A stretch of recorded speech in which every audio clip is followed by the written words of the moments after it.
No idea why I'm jabbing this morning. No idea. No idea why I'm jabbing this morning. Is it even justified? Like, is there a reason to jab? Is there a reason to come in this hot? I think there is. NBA Finals tonight. All right, are the Lakers nowhere to be found? Sure.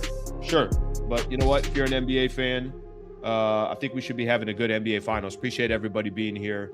Thank you for being a part of the show. 8 a.m. on the dot.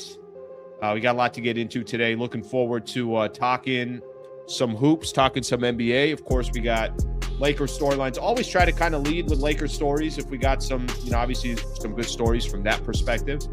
But nonetheless, definitely great to get this show started and put ourselves in a position where we could talk a little Lakers and NBA basketball. All right, we got a packed show like I mentioned. Cheers to everybody. Hope you're enjoying your cup of coffee. Went today, got a nice just dark roast. He's like medium or dark roast, but let's go with the dark roast today. NBA Finals are about to start. Baseball team I root for can't win a freaking game if their life depended on it. Get that. Let's get that dark roast. All right, we got a lot to get into. Let me give everyone a quick rundown what we got going on, and then I'll read some of the comments and go from there. I'm going to ask something to Laker fans. I'm going to be very, very blunt this morning to Laker fans in regards to LeBron. There was a rumor yesterday that the Golden State Warriors are going to be active in trying to bring LeBron to the Golden State Warriors, which isn't too much of a surprise. I think the most they could offer him is $15 million, something along those lines. I want to ask Laker fans this morning, do you want to see LeBron back on the Lakers, or do you want to see the Lakers completely turn the page and 100% move on and start the Luka chapter? LeBron has been phenomenal. He's still good at his age, still obviously making it happen. But is it better for the Los Angeles Lakers to say, all right, you know what, with or without LeBron, we're not competing for a championship. At least it doesn't feel that way. Maybe there is some ways that they can get there. I think that's obviously going to be very difficult. Do you want the LeBron stuff to just kind of, that's it, let's put a close to this thing, let's move on and let Luka Dončić try to kind of build this thing properly around Luka? We'll spend some time on that. I think that's an interesting conversation, especially every time that there's rumors that are tied to LeBron. And not that I think some of these other teams are all serious suitors, but we'll raise that question to everybody else. 3-and-D free agent options. There's a name that came up that I think could be interesting. I will tell you this. I don't think he's a game changer. Kelly Oubre's name has come up, and I think just that in itself, all right, is that a player that the Lakers should target? He's been in Philadelphia. Can he help? Sure, he could probably help, but I don't think that's the answer to everything. We'll look at that specific position there and see what other 3-and-D options that the Lakers can go after, but something to keep in mind in regards to that. What to do with the number 25 pick? Do you want to see the Lakers start drafting players and developing them, or do you want to see the Lakers just keep kind of shipping out these picks the way they have? I had a good conversation with Eric Pincus yesterday, and I think it kind of sparked part of the conversation. But Eric Pincus and I were talking, and, he had kind of said, like, look, because of the position that they're in, because of Luka Dončić, because you're trying to kind of win right now, can you really hold on to that number 25 pick, or do you got to let that pick go? Well, I don't know how kind of Laker fans feel about that. I don't know how much people want to look at things from a big picture perspective. Probably not that many want to look at it from a big picture perspective, and I get it. I understand why. This has a lot to do with just, this win now. No, you got to win right now. You got to win right now. And there's always pressure on the Lakers to try to win right now. I'm curious how new ownership kind of treats this pick. Is it as simple as like, yeah, no, get rid of it? Or is there a little bit of like, pump the brakes here? If you don't get the trade that you're looking for, draft that number 25 pick, value that number 25 pick, and see what you could do with it over the next couple of years. That's not really the Laker way. So we'll have that conversation as well. I saw an article about Maxi Kleber, and honestly, the moment I saw it, I'm like, what are we doing here? Why is this guy still on the team? Because he's friends with Luka. So what are we just gonna? Does he have a couple other friends that he wants to put on the team as well? Can we start using these roster spots the right way, please? We'll get into that. We'll have that conversation, and then NBA Finals. We're going to spend a pretty decent amount of time previewing the NBA Finals. Of course, Victor Wembanyama and the San Antonio Spurs, Jalen Brunson and the New York Knicks. Game 1 coming up tonight at 5:30. I'm doing a little bit of radio tonight. Well, I'm doing radio every day. And my show ends at 6. I'm like, I'm going to miss half of the first quarter. Come on now.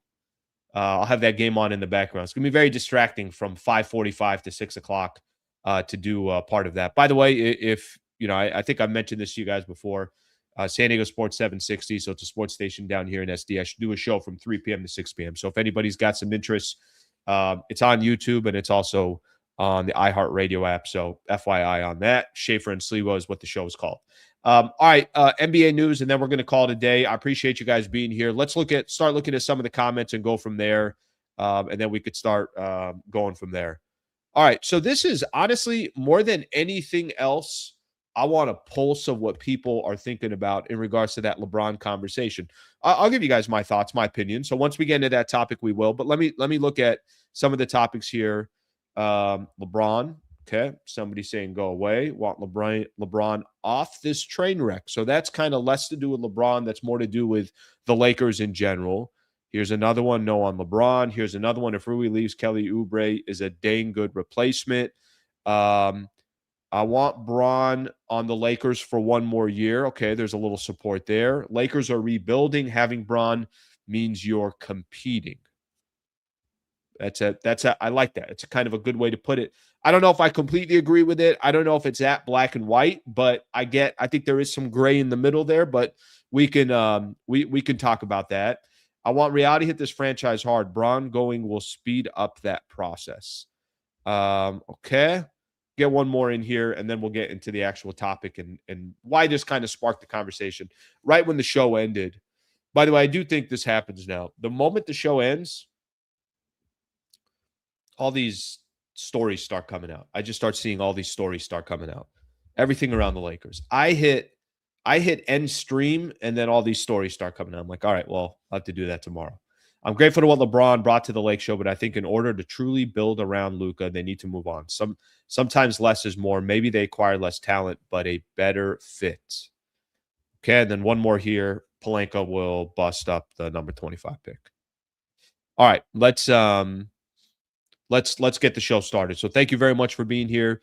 I mean, if I need to remind anybody to subscribe at this point, I think a lot of the people that are on here, I do pretty good here when it comes to how many people are on the show that actually subscribe, but there's probably 40% that are here that aren't subscribed. All those subscriptions would help. You'd help me close in on 40,000 subscribers. We're sitting at 35,000 right now. So thank you if you have supported the channel. Greatly appreciate that. Okay, so there was a story yesterday. I could look this up, or I could probably pop this up with you guys. There was a story yesterday that had come out, and the conversation was kind of a weird terminology here. Warriors emerge as the live landing spot for LeBron James with Lakers' future uncertain. I think there's been kind of a handful of teams that you just assumed if LeBron's no longer with the Lakers, probably have a shot at LeBron. And I think Golden State's one of those teams. Now, I think one of the questions you'd kind of ask yourself, if LeBron decides, hey, I'm going to leave the Lakers, what made him leave? There's a couple different ways that you could look at it if LeBron left the Lakers. One way LeBron leaves the Lakers is, let's say he feels disrespected by the organization and he goes from $52 million and the most they're offering him is $20, making up stuff, right? But LeBron felt disrespected and he didn't think the number was fair and it was right and it was appropriate. And he decides, all right, well, if that's the number that you're going to offer me, then I don't want to be a Los Angeles Laker anymore. LeBron can leave for another reason. He could leave and say, you know what, my time here in LA, I've done everything that I can possibly do. Clearly, this franchise needs to start rebuilding around Luka, and I'm trying to compete for an NBA championship, and I don't think it's going to happen in LA. Let me go to, you figure out whichever team that is. If LeBron leaves, I think it's probably got to be a combination of things. He doesn't feel like he can compete for a championship in LA. He feels disrespected if the money's not right. Maybe the Lakers are purposely trying to offer him less money, maybe to nudge him to go somewhere else. There's a couple different scenarios of what can happen with LeBron. Yesterday, there's this story that came out.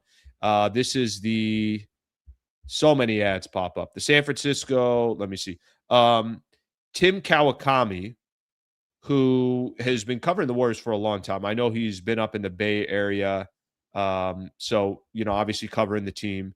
He had a quote here that I'm going to read for everybody. God bless you, California Post, but there's 33 ads when I'm trying to read this.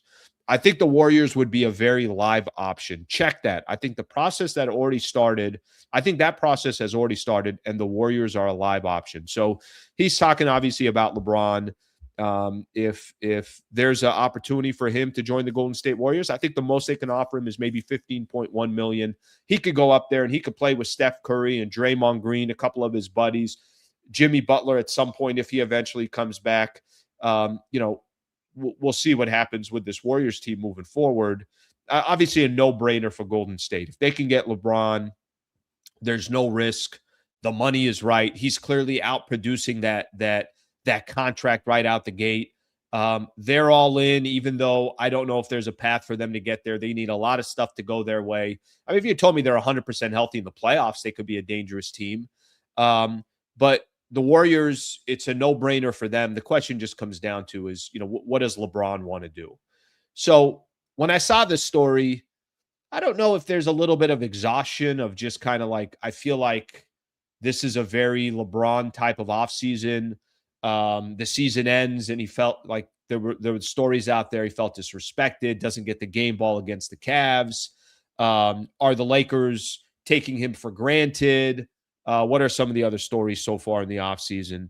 Obviously, this is just another one just to kind of add to it. Would he consider going to another team? Blah, blah, blah. Like, we know some of the stuff that comes with it. For me, there is an exhaustion. Like, I'm not going to lie to everybody. I'm not going to BS you. There's LeBron. There are a couple ways to look at LeBron. First off, he's still just a phenomenal player. And whatever contract that the Lakers were able to agree with to LeBron, whatever contract that looks like, and if that is $30 million, it's worth it. If it's $40 million, it's worth it. As in just looking at it from a business perspective, LeBron's worth the business. Now, his production, production, I thought he was the best player in the series against the Rockets, and that's with Şengün and Amen Thompson and Austin Reeves coming late. I thought LeBron was the best player in that series. I thought he did everything he can against the Oklahoma City Thunder. Obviously, Lakers didn't have enough. LeBron he's still very useful. He's still very productive. He's still playing as a top 20 player in the NBA. Like he is. Whether you love LeBron or you hate LeBron, you got to give the man credit for obviously what he's doing. For some reason, this article kind of hit me with another one of those, like, are we doing it again? Like, is this another kind of I'm part of the headlines. You know what? I'll use this as leverage against the Lakers. Hey, if you don't offer me the right money, I'll go right up to the Bay and I'll go to the Golden State Warriors and I'll play for them for $15 million. If I'm going to be completely honest with everybody, I'll be completely honest. Really don't care about LeBron's bluffs anymore. Don't care about if you don't give me this, then I'm going to walk away. I'm going to do this. I think the Lakers are in a win-win situation either way. If LeBron comes back to the Lakers and he's there at the right price, then I think he could help the Lakers for one more year. And I think LeBron can play his 9th season with the Lakers. And to be honest with you, I don't hate on that. If it does happen, I think the Lakers are better off for 1 year potentially with him than without him. If LeBron decides to walk and says he wants to go to the Golden State Warriors and go take $15 million, and that's where he wants to end his career, I don't think I'm losing any sleep over it. Then the Lakers can move on and start the process with Luka. And clearly they're going to need to build a team and a franchise properly around Luka and AR. And whether people like me saying AR or not, I mean, the reality is they're going to re-sign Austin Reeves. They're going to have Austin Reeves be part of the future for the Los Angeles Lakers. You don't have to like it, but that's what's going to happen. You could disagree with it, but that's what's going to happen. They're not going to let Austin Reeves walk. For those that are saying, the Lakers are prioritizing Austin Reeves over LeBron. No, they're not. They're prioritizing age and who's a bigger asset over these next handful of years, because we know LeBron is on a year-to-year basis. I thought last year might be LeBron's last year. I thought the year before that, there was a lot of people that thought could be his last year. LeBron at any point can decide, I'm done playing the game of basketball. And the bigger asset is going to be somebody who's 27 years old over somebody who's going to be 41 years old, just Just as if the Lakers are trying to build around Luka and they're not trying to build around LeBron anymore, where 5 years ago, it's like, yeah, every move you make is methodical and it's all about LeBron. I don't lose sleep either way. And I think there's a piece of me that has wild curiosity of what the Lakers are going to look like once LeBron is gone. Of course I do. Because we all know it's coming to an end. We all know that it's not here forever. We all know that, at some point LeBron is going to retire. And what the question now just becomes, is he retiring a Laker or is he retiring somewhere else? But I don't think at this stage there is this real, well, you have to obey to everything LeBron tells you like you used to in the past. And I understand it in the past. LeBron, obviously had a lot of weight and he had a lot of pull. And maybe for the Lakers, maybe they still feel that pressure. Maybe they do say like, hey, no, we got to bring LeBron back. We got to make sure that he's happy. And if he wants 45 mil, then we got to give him 45 mil. If he wants 50 million, then we got to give him 50 million. And maybe this is just a business decision that the Lakers make at this point.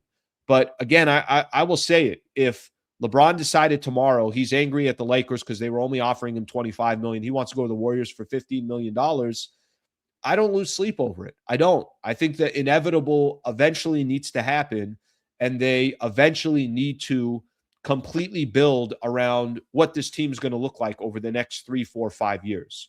Do I think they're better with LeBron next season? I do. Do I think LeBron is still an unbelievable player and is still a great asset? I do. But I also think the Lakers got to be smart with how they approach LeBron and how they try to obviously keep him around for one more year if that's what's going to be the case. So I still think this is all noise and BS, in my opinion. I think when the dust settles, LeBron's going to be back with the Lakers. But you guys know how a lot of these off seasons go. There's a lot of, well, let's change the narrative here and let's do this and let's do that. And I get it. From a lot of people's perspective, there's an exhaustion that comes with that. And when I read this story last night, or I read it yesterday, and then I was like, I'm going to put it in the show. I'm like, here we go again. Now, this could also just be a Golden State Warriors thing of just trying to see if they could convince LeBron to come up to the Bay. It'd be phenomenal for the Golden State Warriors. You can get LeBron James for $15 million, and you're the Golden State Warriors. It's picture perfect for the Golden State Warriors. And then you could look at it from a business perspective, an on-court perspective. You could look at it from a bunch of different ways. But those were my thoughts when I saw that story. And like I said, I do want to get a pulse from Laker fans of what it is that they would like to see happen with LeBron for next season. And you don't have to say the popular opinion. You could say, nope, I don't want LeBron back. I think they just got to start rebuilding. And you could also say, guys, LeBron is still a really good player, and you're not going to find another player that's going to add value to next season. But I think everybody, understands and realizes. I mean, we watch the postseason right now.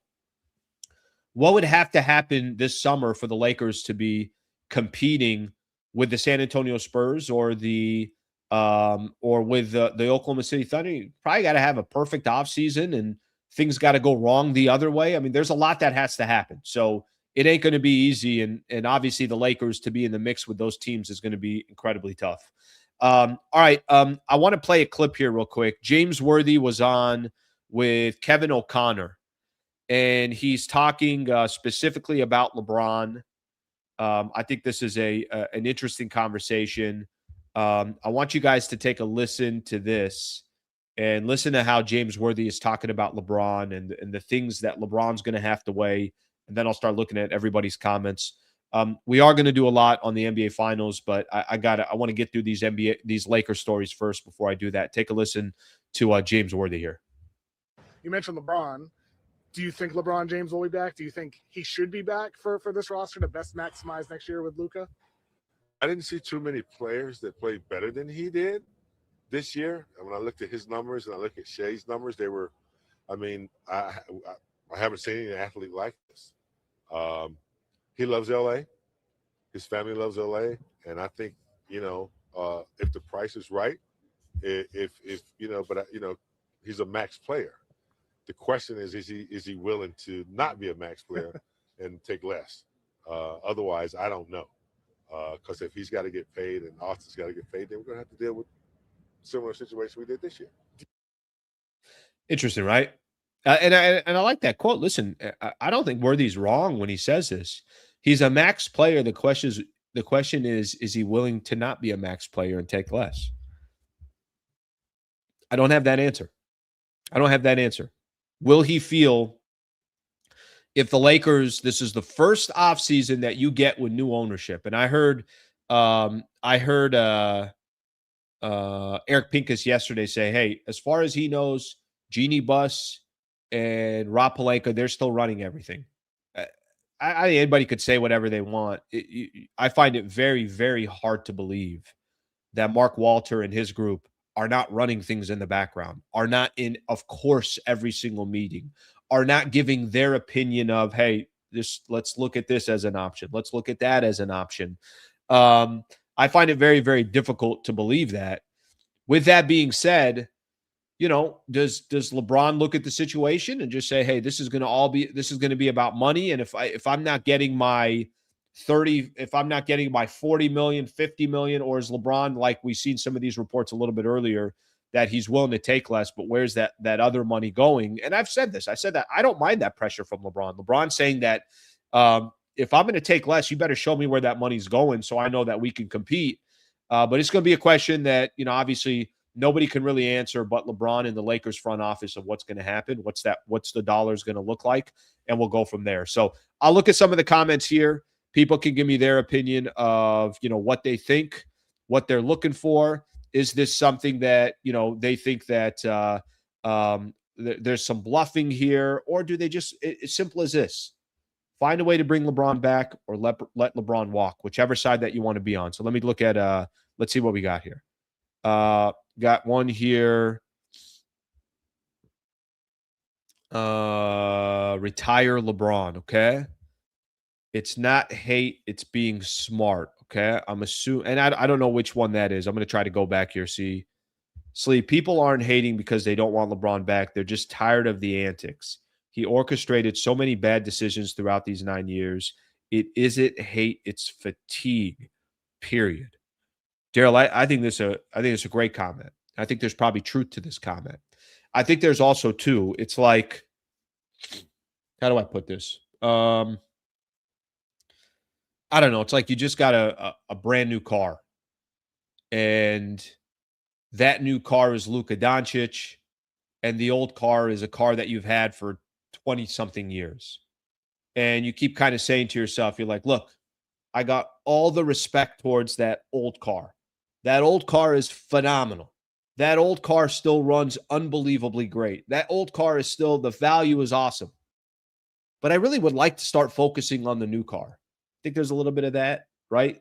And the LeBron fatigue, you got to remember, didn't start yesterday. Probably it also didn't start with the Lakers. Like, the LeBron fatigue is, the man has been in the league now for 23 years. If he comes back next year, that's 24 effing seasons. It's a lot of time with the Los Angeles Lakers. But he's still good. That's kind of, the part that throws everybody off. It's like, this man is still a baller. He's still a really good player. But I'm gonna tell you guys what my vibe is, okay? I'll tell you, I feel like I got a pretty good pulse from a Laker fan perspective. I should, if I'm freaking talking about the Lakers every single day. If I don't have a pulse for Laker fans, then the hell am I doing? Here's the pulse that I have when it comes to the Lakers.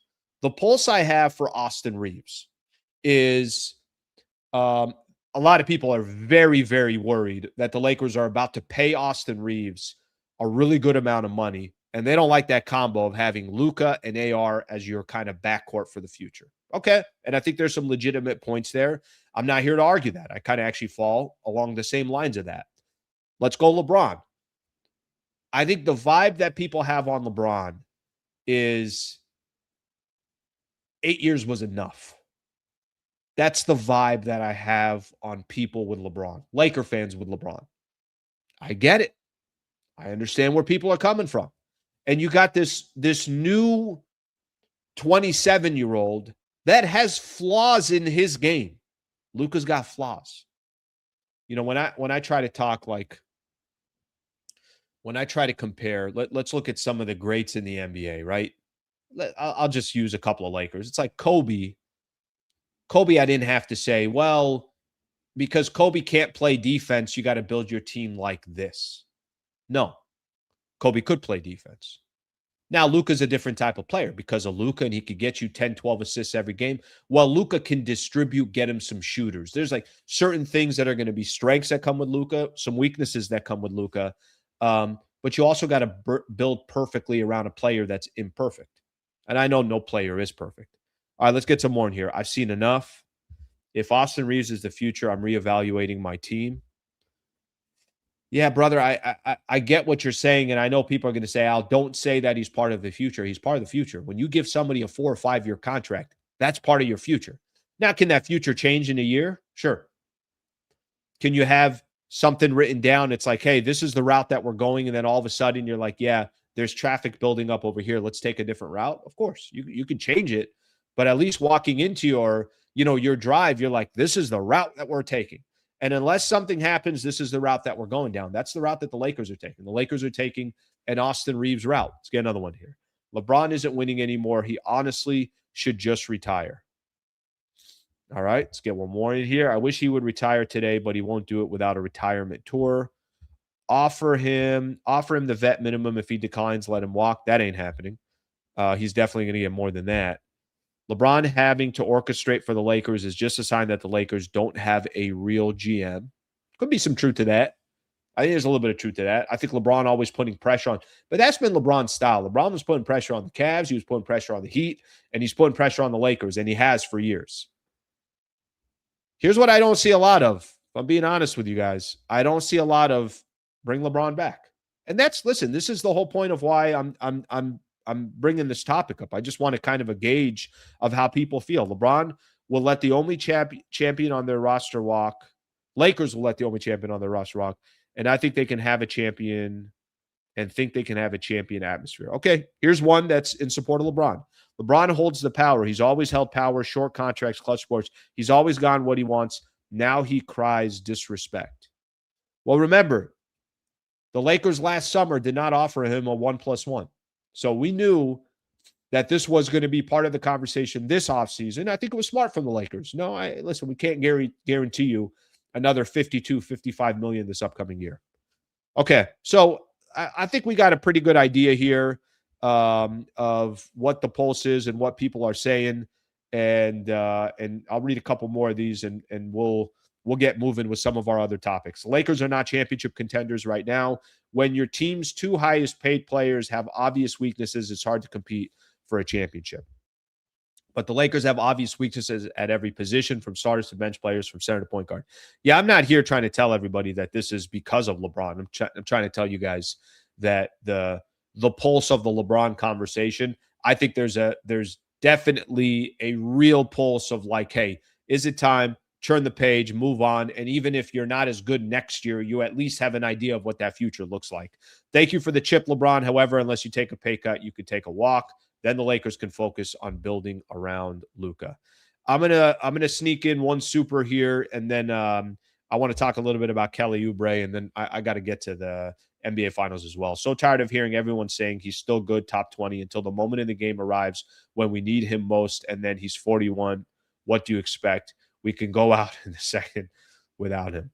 And listen, honestly, John, there's some truth to that. I mean, I'm probably guilty of that, right? Where he has a good game and I'm like, unbelievable, look what he's doing. And then he struggles and it's like, well, he's 41. There's some truth to that. Yeah, I don't fully disagree with that. I think I fall guilty of that sometimes. I think probably a lot of people fall guilty to that, where you're asking for one thing, but then you're saying another. Yeah, that's good. Bastard, why are you calling me out? Why are you calling me out like that? I appreciate the 10 spot. Thank you, man. Appreciate you very much. Always kind with obviously always kind with the super. So thank you very much for doing that. Okay, last one here. Bottom line, what does Luka want moving forward? That might be the best and the most of the comments there. That might be the one that is the biggest question to ask is what does Luka want? except on the Maxi Kleba thing, because I'll get into that later. Because if he wants Maxi Kleba, we're wasting a roster spot. All right, let's keep moving on here. Let's keep going. I want to give some love to one of our partners here. Shout out to Brad Wallace and the Wallace firm, connecting with him a little bit yesterday. Can I just say this? It means the world to me that we have listeners that have needed Brad Wallace and the Wallace firm, and they've reached out and they've gone to him. Or they've reached out to me and I've connected them. WallaceWins.com/Sliwa, absolutely free consultation. I just love that, we have partners on here. We have partnerships that we do on here, which is a critical piece of the business. And they look at this channel as, hey, this is good for our business. So thank you for everybody who has supported the channel in many different ways. And one way of supporting is if you run into a situation where you need an injury attorney, we got the best in the business. We got somebody that can represent the state of California. And like I said, I really, really appreciate you guys kind of leaning on our partners whenever they're needed. I hope you never need them, but I can tell you specific instances where listeners have needed him and they've reached out to him. So serious injury, wrongful death case, WallaceWins.com/Sliwa is the website. Shout out to Brad Wallace and the Wallace firm. They can help you. I know it's an intimidating, daunting experience, but just know that you got a team of people that can help you if you're ever in that type of a situation. WallaceWins.com/Sliwa. That's WallaceWins.com/Sliwa. I saw this, and I won't spend too much time on it, but we'll just get into this real quick. There was an article, and there's also, let's see here. There's an excerpt here. A blogger does some work here. It's a Philadelphia 76ers website. And here's I'm just going to read the title here. The 76ers may have a Lakers problem nobody saw coming this summer. Unfortunately for the Sixers, who desperately need him back, they're talking about Kelly Oubre. One team is perfectly positioned to snatch him away from their grasps, the Los Angeles Lakers, given their roster needs. They will most definitely entertain the idea of going after Kelly Oubre, who turned in arguably the most impactful two-way season yet as a pro with the Sixers in the 2025-2026 season. I'm not going to kind of keep going down the list, but let me just give you guys a little bit of info on Kelly Oubre. Last year, he made $8 million. He was on a 2-year, $16.32 million contract. He signed as a free agent in 2024. Stylistically, I mean, I don't know how much you guys know about Kelly Oubre, but I'm just going to keep the type of player here. Maybe one thing I don't like that he's 30 years old, but that's not old. It's just, I think the Lakers right now, let's just use as an example, Jared Vanderbilt or Kelly Oubre. Like, it ain't even close, right? If you could take that 11 that you're spending with Jared Vanderbilt, and that 11 was going to a player like Kelly Oubre, he started, a handful of games for them last season. I'll give you some of his stats. He averaged 14 points a game, 5 rebounds for the Philadelphia 76ers. That was at least last season. I think he only played 50 games, started 41 out of those 50 games. Like I said, 30 years old, not the greatest three-point shooter, but definitely a player that is an athlete, can guard multiple positions, got great length, kind of fits into that 3-and-D mold that you're talking about. I thought the article was interesting because I think where the Lakers are going to have to be really, really creative is how do you get a Kelly Oubre type of player on your team and you didn't give up a big portion of some of that's cap space that you have. Oubre might be one of those players that kind of fits into that mold. You don't have to give him a big contract. He doesn't have to be here for 4 years or something along those lines. But I thought that was interesting on Kelly Oubre. Now, really what the Lakers need is they need a couple players like this. So even if they went out and traded for a 3-and-D player, and then on top of that got Kelly Oubre, now you're like, all right, you're kind of starting to fit this roster with some players, the type of players that the Lakers need. Obviously, he's athletic. I thought it was interesting. Again, the probably my bigger interest in this more than anything else is he wouldn't cost a lot. If you just immediately tomorrow took Jared Vanderbilt off of your team and you put a player like Kelly Oubre there, all right, that's my ears perk up and it's like, okay, tell me more. Now, are there, I think Eric Pincus had him number 20 on his list of top 70 NBA free agents. So he's obviously not going to be a player on the top of everybody's list, but this is the more kind of strategic move. This is more of the, hey, you got little to lose here. Again, let's use another player as an example. Would you rather have Jake LaRavia or Kelly Oubre? So this is some of the things that I think the Lakers are going to run into this summer. You got to, not only are you going to go try to make significant changes, but what are the small changes that you can make as well? What are the changes that you don't feel like are going to take up a lot of your cap space? Or is there a player that you could trade away and have some space for a player like Kelly Oubre? I just keep going. What has Vando gave the Lakers since he started? And again, what they need to have more of are guys that can play both sides of the floor, not one dude. Yeah, I could shine on offense for you, but I can't do jack you know what on the other side on defense. We got too many players like that already. Or, hey, I'm a defensive player, but man, are they going to leave me on an island on offense because I can't hit a shot if my life depended on it. Again, not to say Kelly Oubre is Luke Kennard. I mean, I'm not trying to tell you that offensively he's an unbelievable player.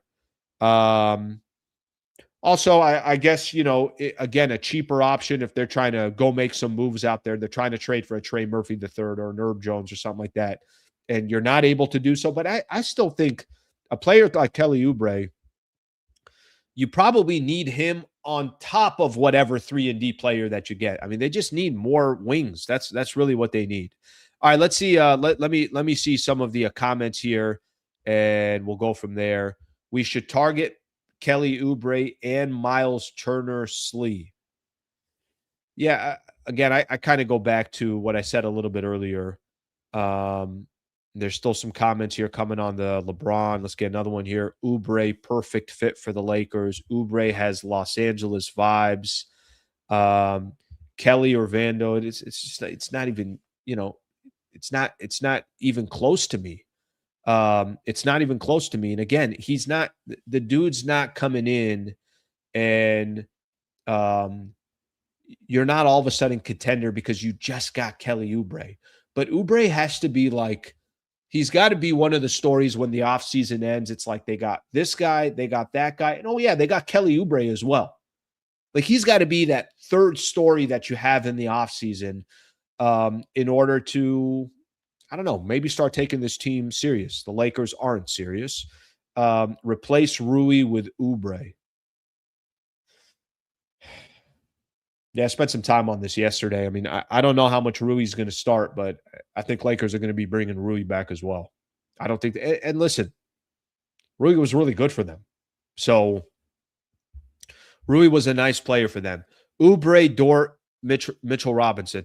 Okay, let me give you an example. If that was your offseason, you ended up with Lou Dort, Mitchell Robinson, and you got Kelly Oubre, it's a good offseason, really good offseason.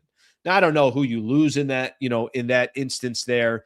Did LeBron take less and you were able to kind of sign some of these players? I think everybody's seeing right now some of the different depth that you have with the Lakers right now, the lack of depth, and you're seeing some of that depth with some of these other teams, Oklahoma City, and the San Antonio Spurs. So I think that comes into that conversation. Let me get a few more of these here. Or trade Vando and get Rui and Oubre. Yeah, Vando, I don't think. I mean, does anybody think Vando is going to be back on this team? I mean, his relationship I thought was odd with JJ Redick. Somebody's got to hear in the comments. Vando's done with the Lakers. JJ hates him. Let me give credit where credit's due. I think Vando's a dog. I think Vando plays hard. I think Vando, tries to say the right things. I mean, Vando, if you guys remember the series against, was it OKC, where he hurts his pinky and he's basically back, one game later, something along those lines. The guy's a dog. He's not a good fit with the Lakers.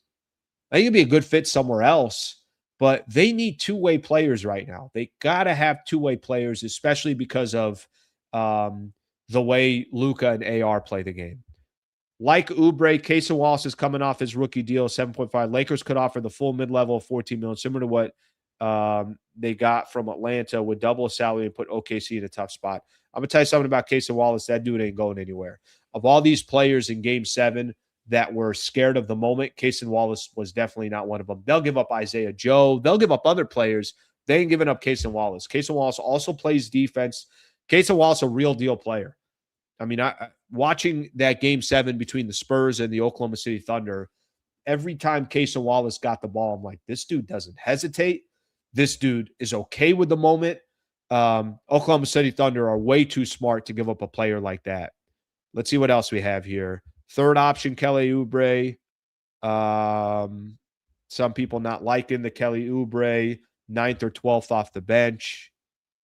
Rui needs to be back. He can thrive with LeBron gone. That's interesting. That's a good point right there. Okay, let's keep moving here. Again, we got a lot of different comments here. And again, I don't want to come off telling you that it's a good offseason if the Lakers got Kelly Oubre. I mean, obviously that's not the point that I'm trying to make here. I don't want people to think that. But if Kelly Oubre can be in the mix based off of his contract, based off of it's not taking up a lot of space, I'd rather have a guy like Kelly Oubre on the team than a Jake LaRavia, Jared Vanderbilt. I go down the list of some of these other guys, wasted space on this Lakers roster, a lot of wasted space. And I thought Jake LaRavia was having a pretty good start to his season, and I think the final quarter of the season, and then once you got to the playoffs, that man lost a lot of confidence from I think a lot of people. I'm going to just address this. I'm going to go out of order here for a quick second. There was a article out there from Silver Screen and Roll. By the way, let me give some love to that podcast that was talking about Kelly Oubre, or not the podcast, the article that was coming off of Nicholas Kyle Pring's article from the Sixers Sense. So it's a website that focuses on the Sixers. And again, they're thinking that the Lakers could be a headache for the Sixers when it comes to Kelly Oubre. Silver Screen and Roll, Jacob Rude has an article out here. And it says, does Maxi Kleber still have a role with the Lakers? Maxi Kleber is going to be a free agent this summer.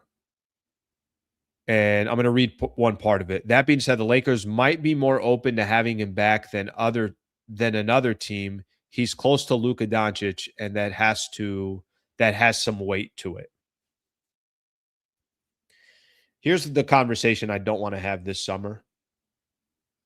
Is that the Lakers are trying to bring back Maxi Kleber because he's Luka's friend. Maxi's not a good player anymore. We need these roster spots. Okay, I get it. He's a vet. Get it. He's been in the league for a while. Get it. He's friends with Luka Dončić. Give me a young freaking player that the Lakers can work on and then develop instead of Maxi Kleber. Give me a project player that you think, when we call on this guy, we know he's going to give freaking 150% effort, wants to make his name in the NBA, will do anything that the Lakers ask for. Please tell me this is not a conversation. And even the article, does Maxi Kleber still have a role with the Lakers? Of course he doesn't. Of course he doesn't. And I don't want to hear this could be a friend of Luka's and this and that. Put together a team, please. Like, there's certain players that might have a role because they're a veteran in this, and I get it. There's certain franchises that want a player like that. Who am I thinking of? Maybe you want to look at Jeff Green, who was on the Houston Rockets. Like maybe there's maybe Kyle Lowry, who I think still had a role. I don't even know what his role was with the Sixers. Maybe I'm even wrong on that.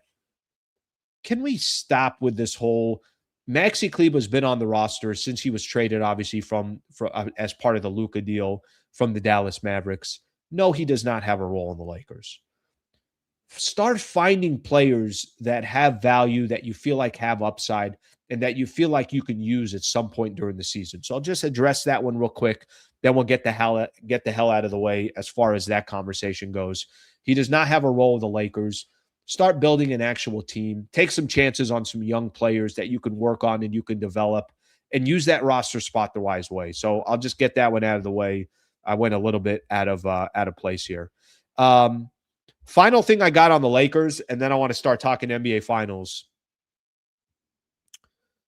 What should the Lakers do with their number 25 overall pick? What should they do with that pick?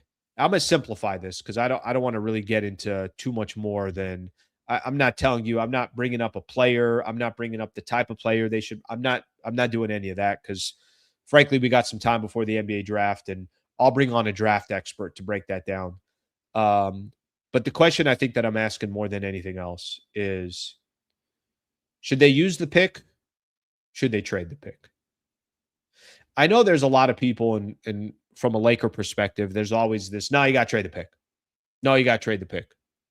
The Lakers do have a history of just not valuing their draft picks. And it's worked well for them, right? Like, let's be honest with each other. They've made a lot of trades. They've traded for superstars. They've signed players through free agency. The Lakers have obviously, let's not pretend like the Lakers haven't had a tremendous amount of success. But I will tell you this, the NBA is not the way it used to be. So if the Lakers before just didn't have to value picks, wow, we're the Lakers. The NBA is proving on a year in, year out basis, yeah, the teams that don't value their picks, I do feel like are behind the eight ball. I don't know what new ownership is going to do, but if you told me that new ownership decided in the summer, yeah, we're not trading that pick. We're going to draft. We're going to draft and develop. And maybe they decided to draft and develop because they decided we're not getting the value that we want for that number 25 pick.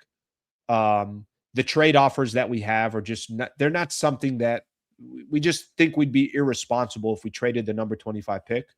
To be honest with you, yeah, I don't know if I have an issue with it. I know everybody just wants to trade all the picks. Go ahead and trade them if it makes sense, but don't trade them because the fan base is putting pressure on you. Don't trade them because, well, you're the Lakers and that's what we do is you trade picks. Trade the pick because it makes sense. Don't just trade it for the hell of it. So we'll leave that one at that. I'll read a couple of the comments in regards to that. We'll get to a few comments and then we'll start talking about the the Knicks and the San Antonio Spurs. That's coming up, obviously, at 5:30 tonight. All right, let's see what we got here. Pelinka will draft a small guard with no defense. Draft, develop center forward athletes. I get it. There's some names out there that are kind of built around some of the centers out here. The Lakers have to do better with acquiring picks. Rob staff comes up short with late first round, early second rounders, two-way and 10-day players. Boston found Ron Harper Jr. like that. LA has to find more value. There's a lot of teams that find value. I mean, do I have to go back to the Lakers Thunder series? Who was the best player in that Lakers Thunder series, not named LeBron and Shea? It was A.J. Mitchell. Literally, it was A.J. Mitchell, who was number 38 in the draft. All these teams could have got him, but the Thunder found him. Lakers have Dalton Connect instead. I mean, listen, if you can come up with a trade that makes sense and that number 25 pick is gone, and maybe there's other future picks that are gone, okay, then do your thing. Like, I get it. I understand it. I'm not going to sit here and say that they should keep the pick instead of making a good trade. But if that pick just goes because you feel the pressure that it has to go, it's idiotic. And if you draft at number 25, then it tells me that there wasn't a pick or there wasn't a player out there or a trade out there that made sense. All right, start developing your players. Trade for a Pelicans trade. Maxey is done with the Lakers. Hell no, and bringing Maxey back. What a waste of a roster spot. Like, how dumb would that be if they just bring him back because he's friends with Luka? Maxey Kleber. Maxey won't be in the NBA again. Maxey is a nothing burger. By the way, that's not to say that the man didn't have a good career or anything else. It's just, and I have no personal thing against Maxey Kleber. I just want the Lakers to obviously use every one of their roster spots wisely. That's all. There's no other dog in the fight. That's the dog in the fight. That's some of the many reasons Pelinka and Genius contingent need to get out of here. Well, I mean, listen, I do think they're stocking up in that front office for a reason. This should not be a Kurt Rambis, Rob Pelinka decision. Let's put some, let's put some grown-ups in the room and let's put 10 of them in there and let these decisions be made from multiple angles, not just one or two people. So obviously I think that has, obviously a lot to do with it as well. All right, let's see what we have here. Okay, I think we got to most of those comments. and we can go from there. Laravia can't be fixed. I hope you're wrong on that. I mean, they got him for 1 more year. It's not like, what they signed him a 2-year, $12 million deal. So it's not like, that contract was atrocious or that's going to hurt them for a long time. I don't think that's going to be the case, and I don't think we got to worry too much about that. Okay, another quick shout out here. Thank you to Harris Resort SoCal being one of our partners here throughout the Lakers season. They were there. Shout out to them for setting us up with a phenomenal event that we did back in April, early April. Of course, that was the game. Obviously, things didn't go well. Met a lot of our listeners. It was awesome. It was fun. And they took care of everybody. So HarrisSoCal.com. I'll continue to let everybody know. Located out in the Palomar Mountains. Beautiful, beautiful location. Within an hour and a half, 2 hours, wherever you are in SoCal. If you're out here in San Diego, within an hour. If you're looking to book a staycation, you want to get away, you don't want to pay for flights, you don't want to do A, B, C, and D and make your head just have a real headache in the process of it. Get in your car, drive out to Harris SoCal. You're going to enjoy a phenomenal weekend or book during the week as well. You could start planning your trip at HarrisSoCal.com. That's HarrisSoCal.com. Just a phenomenal partner, a great resort, a beautiful resort, and trust me, you'll love your stay there. Phenomenal restaurants. I've told you guys about Gordon Ramsay's Hell's Kitchen, Rita's Cantina right in front of the pool. They got a swim-up bar. They got a lazy river. HarrisSoCal.com to start planning your trip. Shout out to them. And shout out to a lot of our listeners who have been booking trips there. I appreciate you guys having trust in us, and I'm sure everybody's enjoying their time at that resort. All right, let's do a little preview here. We got the NBA Finals coming up tonight. Tomorrow, since we're going to be, obviously reacting to the game, I think that's going to be the fun part about tomorrow's show is we're finally back to reacting to a game. I'll spend some more time on the series, but let me just kind of give, a little bit of my thoughts here on this series, give my thoughts a little bit on what to expect here. This is going to be freaking box office. If you were excited about the Thunder and the Spurs series, and you should have, I think there was a lot of hype behind that series, and I think it lived up to the expectations. They broke records when it came to ratings. And I think part of the reason why they broke records is because game one was so freaking good. You had Victor Wembanyama, which I think is clearly becoming the face of the NBA. But you had such a incredible start to the series where you go 2 overtimes and Wemby hits that big shot to down 3. It's Shai Gilgeous-Alexander, a 2-time MVP. It's the Thunder who became kind of the villains. And even Shai Gilgeous-Alexander became a villain. I mean, do I think that's fair? Probably not, but I don't think Shai helped himself by, the style of basketball. They almost kind of took away they should be a more respectful team. And they don't need to kind of do some of the stuff that they were doing, but everybody churned on them. And then everybody loved Victor Wembanyama. And it's like, who the hell is this 22-year-old French guy who's 7'4", and I've never seen anything like it, became must-watch TV. Well, what if now you take out the Oklahoma City Thunder and you put a team that hasn't won a championship since 1972, a franchise that has, it's in one of the biggest markets in the country, if not, it's in the biggest market in the country. It's a great brand, but they've sucked for 50 years, 60 years. Why don't you take that brand and put it up against Victor Wembanyama? I think we're going to have massive, massive ratings in this series. And I just hope it lives up to the hype. I just hope that this is a good series. I've gone back and forth. With my prediction here. I've been fighting Knicks in 6 or Spurs in 7. I've been fighting that. Oh, it's the freaking vets of the Knicks that I'm worried about here.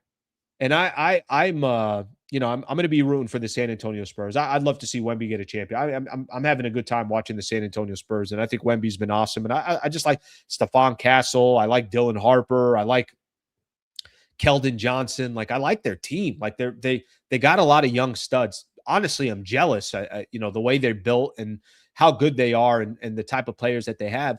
The issue I have is with the New York Knicks. I mean, you got vet after vet. It's ready to go. They played each other 3 times during the season. By the way, I'm buying time to make my official prediction here. They played each other 3 times during the regular season. Um, the New York Knicks won 2 of the 3. What do they got here? Let me see. Oh, that's right. They've won. That's right. They won 2 of 3. So something to keep in mind there.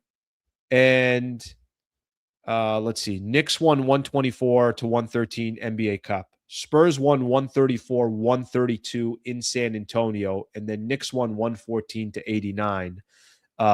So they took 2 against the Spurs, and they kind of took them convincingly.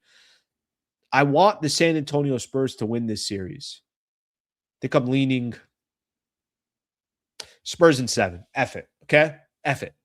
F it. Spurs in 7. I'm either going to look like an idiot or but I think the Knicks are going to be a handful. I think they're going to be a problem. I'm going to go Spurs in 7. I actually feel okay about that. I feel good about that. I'm going to go Spurs in 7 in this NBA Finals run. Let's play something here. I got something from Brian Windhorst talking about the series. I want to play this real quick. And I just got a quick kind of path to how the Spurs win the series and a quick path of how the Knicks win this series. I'll do that as well. You guys want to throw in your predictions, throw them as well. Spurs in 7. F it. Let's freaking live a little. Take a listen to Brian Windhorst.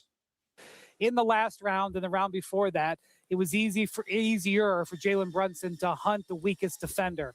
We saw him absolutely torch James Harden in the last round.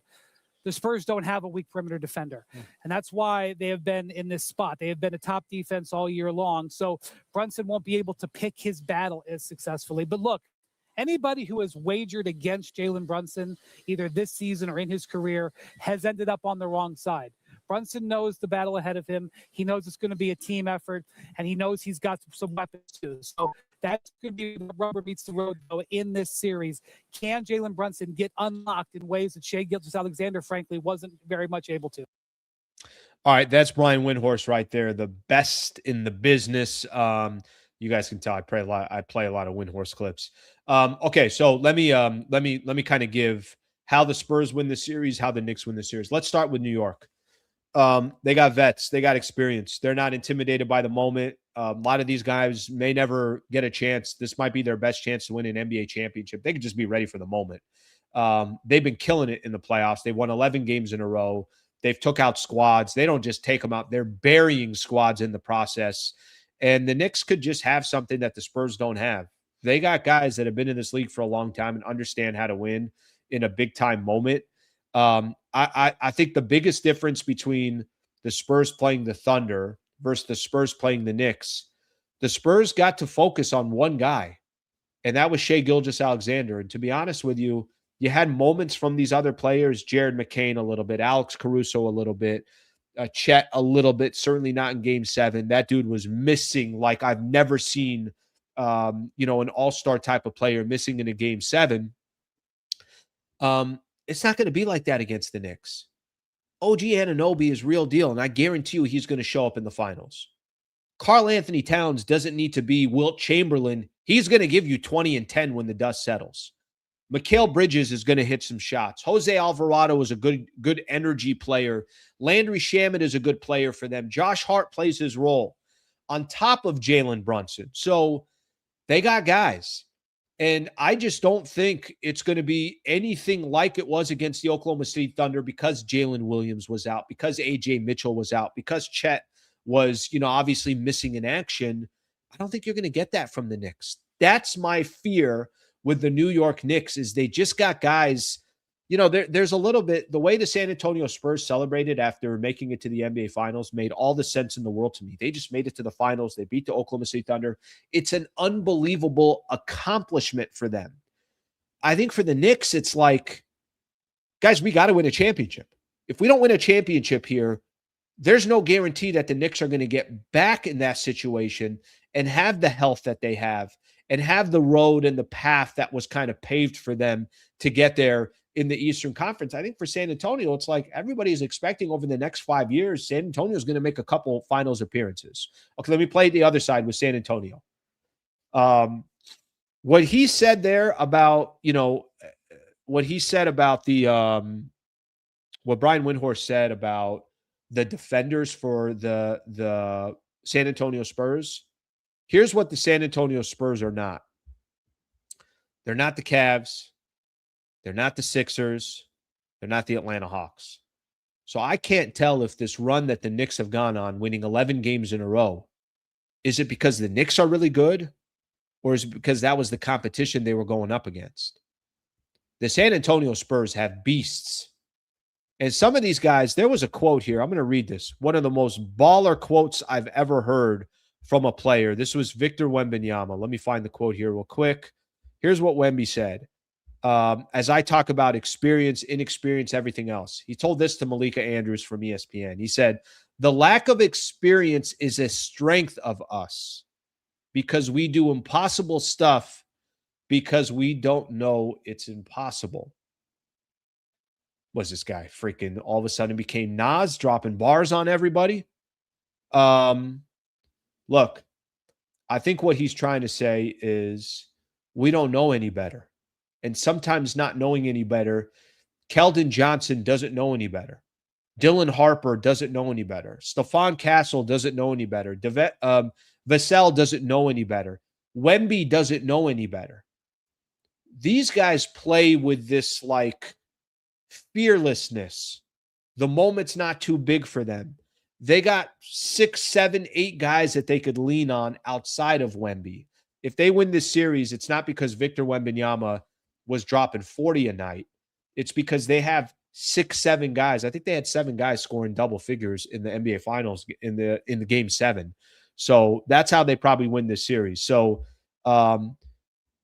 it should be fun. I mean, the Spurs Thunder, like I mentioned, that was the most watched conference finals in 24 years, if I'm correct. And I think whatever numbers that they were doing in the conference finals, I think this is going to kind of blow it out. Courtside seats. You guys looking for courtside seats? I got you. Game 4 at Madison Square Garden going for $201,000. Send me an email. We'll go half. We'll go half and half. $201,000. Are you kidding me? The hell? All right, I'm going to look at everybody's comments here in just a second. Let me get to a couple NBA stories. Do you guys see Steph Curry's shoe deal with Li Ning, Chinese company? $400 million for Steph Curry, a 10-year deal. Good work on Steph Curry's part. Let's see what else we have here. 18th straight NBA Finals where a former Washington Wizards player will appear in the finals, starting with the 2009 finals between the Lakers and the Magic. This year, it's Landry Shamet. Is this really a stat? That's a very random stat. All right, well, Washington Wizards will never get to the finals, but at least they have phenomenal representation over the years. Great representation over the years. All right, we're going to read a few comments, and then we are going to call it a day.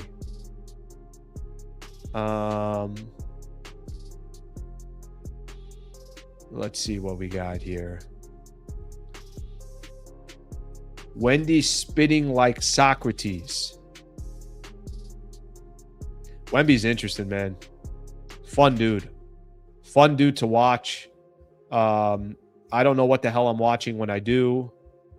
Get a super in here. Slee, Big Zesty has been huge in the playoffs. Do you think Wemby can handle Big Zesty?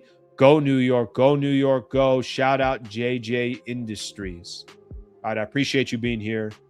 Thank you for the 5 spot. All right, let me kind of give you will he be huge in the playoffs? I think there's this. This is the one thing I will say. Both of these squads, I do think it's going to come down to what do the other players do. Brunson's probably going to get his own, even though it's going to be a lot more difficult. They could throw players at Brunson. It is the one thing that I'm kind of excited about. They can throw dudes at Jalen Brunson. Now, Brunson's probably still going to get his. The question is going to be, is he efficient? Is he inefficient? It's going to come down to a lot of these other players. OG Anunoby's a stud. Stephon Castle is a stud. De'Aaron Fox, is he going to have a big series? I always, I keep putting a lot of value in De'Aaron Fox. We'll see what he does. I think most people, I want to just assume here, most people are going for the Spurs, but maybe I'm wrong. Maybe there's a lot of people going for the Knicks as well. Knicks are overrated. Solid show, Slee. Let's get some more in here. De'Aaron Fox needs to tighten up. I'm with you on De'Aaron Fox. I hope he's healthy, but De'Aaron Fox is going to be a huge, huge piece in this. Knicks will win. Let's go. I'm a Laker fan. Knicks at most win 1 or 2 games. Cat will tap out like Chet. Knicks in 6. Spurs in 4. No way this series goes 7 games. Knicks have 2 problems. Brunson's defense and Cat's defense, 2 cones. Spurs in 5. Hey, they took 2 or 3 from them. So let's see what happens. All right, great show, everybody. I appreciate you guys being a part of the show. Thank you for the supers. Thank you to Harris Resort. Thank you to the Wallace firm. Shout out to Eric Scalar, who produces the show in the background. I'm back on tomorrow. Tomorrow's going to be fun. We get to react a little bit to the Spurs and the New York Knicks game 1. We'll continue to talk Lakers basketball. I appreciate everybody being a part of the show. Hope you guys have a great rest of your day, and I will see you tomorrow morning at 8 a.m. Thank you, everybody.